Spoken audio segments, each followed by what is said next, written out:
Hello everyone, आज हम solve करेंगे हिंदी में लेसन 10 के क्वेश्चन आंसर। तो लेसन 10 है कैमरा। तो सबसे पहले देखेंगे बातचीत के लिए क्वेश्चन आंसर्स हैं। क्वेश्चन है, आपके घर में सबसे पुरानी फ़ोटो किसकी है उसके बारे में बताइए। तो आपके घर में जिसकी भी सबसे पुरानी फ़ोटो है आप उसके बारे में बताएंगे। जैसे कि मेरे घर में सबसे पुरानी फ़ोटो मेरे दादा और दादी की है। यह फ़ोटो बहुत पुरानी और ब्लैक एंड वाइट है, यानी कि तब रंगीन फ़ोटोज़ नहीं हुआ करते थे। फ़ोटो में वे पारंपरिक कपड़े पहने हुए हैं। दादा ने धोती कुर्ता पहना है और दादी ने साड़ी। यह फ़ोटो एक पुराने एल्बम में संभाल कर रखी गई है। जब भी हम यह फ़ोटो देखते हैं हमें अपने परिवार का पुराना समय याद आता है। यह फ़ोटो हमारे लिए बहुत कीमती और यादगार है। अब अगला क्वेश्चन है, आप किन किन अवसरों पर फ़ोटो खिंचवाना पसंद करते हैं। तो आप जिन भी अवसरों पर फ़ोटो खिंचवाना पसंद करते हैं आप यहाँ पर उनके नाम लिखेंगे।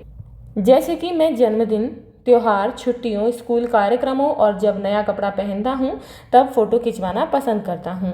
अब अगला प्रश्न है, आप कहाँ कहाँ घूमने गए हैं और वहाँ आपने क्या क्या देखा है। क्या आपने वहाँ अपनी कोई फ़ोटो ली है। कक्षा में अपनी सहपाठियों को बताइए। तो आप कहाँ कहाँ घूमने गए हैं, आपने वहाँ पर क्या क्या देखा, तो आप उसके बारे में बताएंगे। जैसे कि मैं आगरा, जयपुर और नैनीताल घूमने गया हूँ। आगरा में ताजमहल, जयपुर में हवा महल और आमेर किला देखा। नैनीताल में झील और बर्फ़ देखी। हर जगह मैंने अपने परिवार के साथ बहुत सारी फ़ोटो खिंचवाई। अब यहाँ पर नेक्स्ट है, आजकल विद्यालयों, बैंकों और घरों में कैमरों का प्रयोग होने लगा है।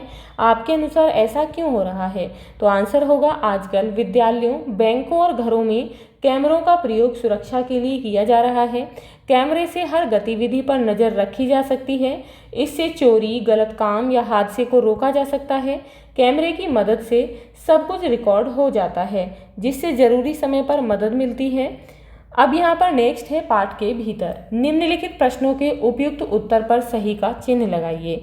अब यहाँ पर प्रश्न है, नया कैमरा कौन लेकर आया। तो यहाँ पर ऑप्शन है छोटू, चाचा या फिर दादा, अम्मा। तो आंसर होगा चाचा। अब यहाँ पर नेक्स्ट है, कविता के अनुसार जब कागज पर रूप आ जाता है तो मन क्या कह उठता है। तो ऑप्शन है यहाँ पर, वाह क्या बात है, बहुत खूब, क्या ही खूब, अरे वाह क्या बात है। तो आंसर होगा क्या ही खूब। अब यहाँ पर नेक्स्ट है, कविता में बड़के भैया किसके लिए प्रयोग किया गया है। तो यहाँ पर ऑप्शन है बड़े भाई के लिए, चाचा जी के लिए, दादाजी के लिए या फिर छोटे भाई के लिए। तो आंसर होगा बड़े भाई के लिए। अब यहाँ पर नेक्स्ट है, कविता में किसे अपना मित्र समझने के बारे में कहा गया है। तो ऑप्शन है चाचा को, अम्मा को, कोयल को या फिर कैमरे को। तो आंसर होगा ऑप्शन नंबर 4, कैमरे को। अब यहाँ पर आपको बताना है किसने किससे कहा। बैठ यहाँ खींचूंगा फ़ोटो। तो ये चाचा ने छोटू से कहा। यह क्या है चक्कर छिपा हुआ, क्या इसमें पेंट। तो छोटू ने ये चाचा से कहा। अब यहाँ पर है, सोचिए और लिखिए। प्रश्न है, जब चाचा नया कैमरा लेकर आए तो उन्होंने छोटू से क्या कहा। तो आंसर होगा, जब चाचा नया कैमरा लेकर आए तो उन्होंने छोटू से कहा, कहाँ गया, जल्दी आ छोटू, बैठ यहाँ खींचूंगा फ़ोटो। अब यहाँ पर नेक्स्ट है, चाचा ने कैमरे की कार्य प्रणाली को कैसे समझाया। तो चाचा ने बताया कि कैमरा प्रकाश और छाया का खेल है। इससे वैसा ही चित्र बनता है जैसा कोई दिखता है, मोटा पतला हूबहू। उन्होंने समझाया कि यह चित्र बिल्कुल असली जैसा होता है और कागज़ पर सुंदर रूप आ जाता है। कविता में कैमरे की कौन कौन सी विशेषताएं बताई गई हैं। तो कविता में कैमरे की कई विशेषताएं बताई गई हैं, जैसे कि कैमरा हूबहू वैसा ही चित्र बनाता है जैसा कोई होता है, मोटा हो या फिर पतला, यह प्रकाश और छाया के खेल से चित्र बनाता है, कैमरे से खींचा गया चित्र सुंदर होता है, यह हर चीज़ की सच्ची छाप देता है, खरा हो या फिर खोटा, यह लेखन से भी बेहतर काम करता है, कैमरा नकली होते हुए भी असली को मात देता है, जो रूप दिखाई देता है वह कागज़ पर आ जाता है।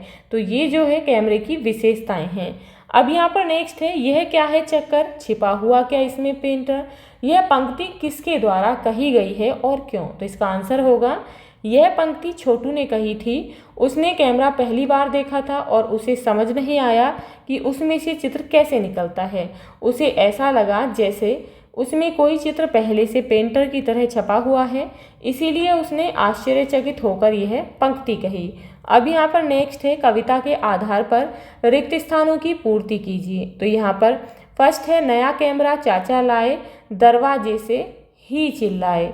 अब यहाँ पर नेक्स्ट है मीठा गाती है कोआ या फिर कोयल, तो यहाँ लिखेंगे कोयल। उसके बाद है कहाँ गया जल्दी आ छोटू बैठ खींचूंगा फोटो, तो यहाँ लिखेंगे यहाँ, बैठ यहाँ खींचूंगा फोटो। कैमरे ने चित्र खींचा कैसा हूबहू, तो यहाँ पर हूबहू लिखेंगे। उसके बाद है भाषा की बात। नीचे दिए गए वाक्यों में रेखांकित शब्दों के विपरीत अर्थ वाले शब्द लिखिए, तो यहाँ पर है जल्दी आकर फोटो खिंचवाइए मत कीजिए, तो जल्दी का विपरीत अर्थ शब्द होगा देर, देर मत कीजिए। बड़े भैया ने भाई को पुस्तक दी, तो बड़े का होगा छोटे। हमें किसी की बुराई न करके करनी चाहिए, तो बुराई का यहाँ पर विपरीत अर्थ का शब्द होता है भलाई। शत्रु को भी बना लेना महानता का गुण है, तो शत्रु को भी, शत्रु का यहाँ पर विपरीत अर्थ शब्द होगा मित्र। शत्रु को भी मित्र बना लेना महानता का गुण है। अब यहाँ पर नेक्स्ट है कविता में आए नाम वाले शब्दों यानी कि संज्ञा तथा विशेषता बताने वाले शब्दों यानी कि विशेषण की पहचान करके उन्हें नीचे दिए गए स्थानों में लिखिए। तो यहाँ पर संज्ञा शब्द है और यहाँ पर विशेषण शब्द। तो संज्ञा शब्द है चाचा, तो चाचा यहाँ पर जो है विशेषण शब्द होगा नया। उसके बाद है कविता में संज्ञा शब्द है कैमरा, विशेषण शब्द है सुंदर नकली। यहाँ पर अगला शब्द है कोयल और उसके बाद विशेषण शब्द है हूबहू।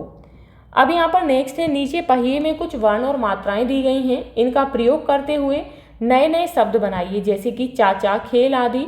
वर्णों और मात्राओं का प्रयोग एक से अधिक बार किया जा सकता है, जैसे कि यहाँ पर देखेंगे यहाँ पर मात्राएं हैं आ के चे खे ए, यहाँ पर ए की मात्रा है मैं ले, तो जैसे कि चाचा खेल, तो यहाँ पर इनका प्रयोग करके हम बना सकते हैं माला, तो यहाँ पर है आ की मात्रा का प्रयोग करेंगे। चमक, तो यहाँ पर जैसे कि चे मैं और के चमक, कमल, बल, लालच, कला।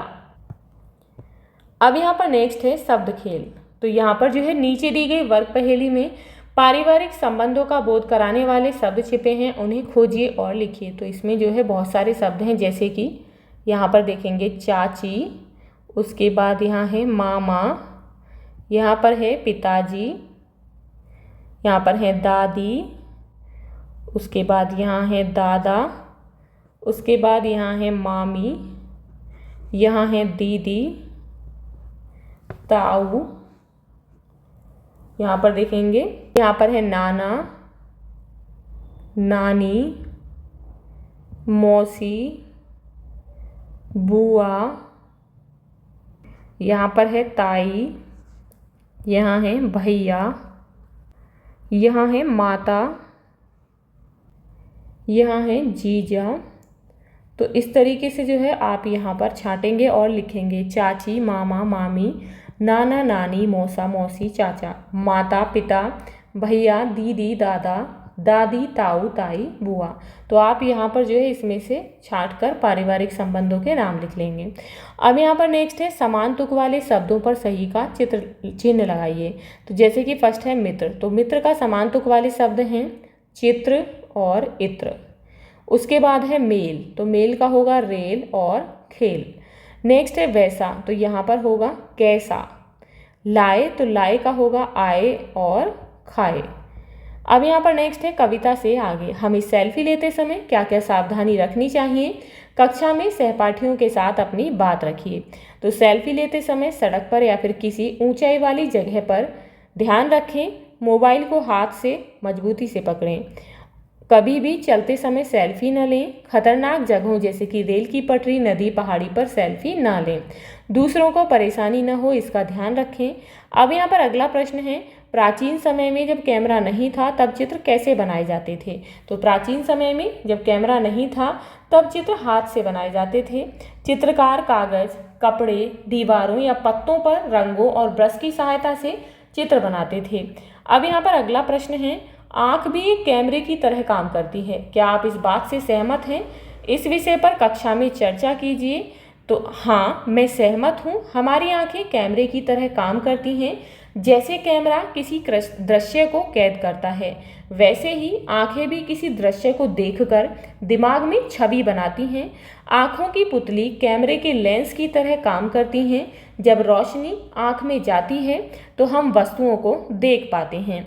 अब यहाँ पर अगला प्रश्न है, दिए गए चित्रों का उनके सही नाम से मिलान कीजिए। तो यहाँ पर बहुत सारे चित्र दिए गए हैं जिन्हें उनके सही नाम से मिलाना है। तो यहाँ पर सबसे पहले है सेल्फी स्टिक, तो यहाँ पर ये है सेल्फी स्टिक। उसके बाद है मोबाइल कैमरा, तो ये है यहाँ पर मोबाइल कैमरा। नेक्स्ट है ड्रोन कैमरा, तो ये है ड्रोन कैमरा। उसके बाद है वीडियो कैमरा, तो ये जो है वीडियो कैमरा है और ये यहाँ पर कैमरा है। तो इस तरीके से आप इन्हें मिला लेंगे। अब यहाँ पर नेक्स्ट है पुस्तकालय या अन्य स्रोत से। आपने अपने विद्यालय के पुस्तकालय में जाकर या किसी अन्य स्रोत से कैमरे से संबंधित अन्य जानकारी आप इकट्ठा करेंगे। उसके बाद शिक्षक की सहायता से अपने देश से संबंधित ऐतिहासिक महत्व के चित्रों को खोजकर उनके बारे में आप जानकारी इकट्ठा करेंगे।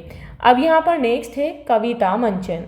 शिक्षक की सहायता से इस कविता को कक्षा में नाटक के रूप में प्रस्तुत कीजिए। तो यहाँ पर है कैमरे से संवाद, तो इस कविता को आप अपनी क्लास में नाटक के रूप में दर्शाएंगे। जैसे कि आपकी बातचीत यदि कैमरे से हो तो आप उससे क्या क्या बातें करेंगे, अपनी कल्पना से नीचे दी गई चित्रकथा को पूरा कीजिए। तो आपको जो है ये अपनी थिंकिंग से इसे पूरा करना है। जैसे कि नमस्ते कैमरा भाई, कैसे हो? इस लड़की ने कहा, तो कैमरे ने कहा मैं ठीक हूँ, आप कैसे हैं? तो अब ये लड़की आगे क्या कहेगी, आप जो है अपने थॉट से इसे पूरा करेंगे। तो लड़की ने कहा होगा मैं भी ठीक हूँ, तुम इतने सुंदर चित्र कैसे बनाते हो? तो कैमरे ने कहा होगा मैं प्रकाश और छाया का खेल समझता हूँ। इस पर लड़की ने कहा होगा क्या तुम हमारी छुट्टियों की तस्वीरें खींचोगे? तो कैमरे ने कहा हाँ ज़रूर, मैं तुम्हारी सारी मज़ेदार तस्वीरें खींचूंगा। तो इस पर लड़की ने कहा बहुत मज़ा आएगा। तो चलो, कैमरे ने कहा तो चलो तैयार हो जाओ, क्लिक क्लिक। तो इस तरीके से आप इसे पूरा करेंगे। अब यहाँ पर है कलाकारी। नीचे दिए गए चित्रों के अनुसार स्टिक की सहायता से आप एक फ़ोटो फ्रेम बनाइए और उसमें एक मन भावन फ़ोटो लगाइए। तो आप जो है इस तरीके से यहाँ पर स्टिक दी गई हैं, इनकी सहायता से आप फ़ोटो फ्रेम बनाएंगे। इस तैयार फ़ोटो फ्रेम की प्रदर्शनी अपनी कक्षा में लगाइए और अपनी क्लास में लगाएंगे। अब यहाँ पर है पहला चित्र देखकर दूसरा चित्र पूरा कीजिए, इसमें रंग भी भरिए। तो यहाँ पर आप देख सकते हैं ये चित्र है, आप इसे देखकर यहाँ पर चित्र कंप्लीट करेंगे और इसमें सुंदर से रंग भरेंगे।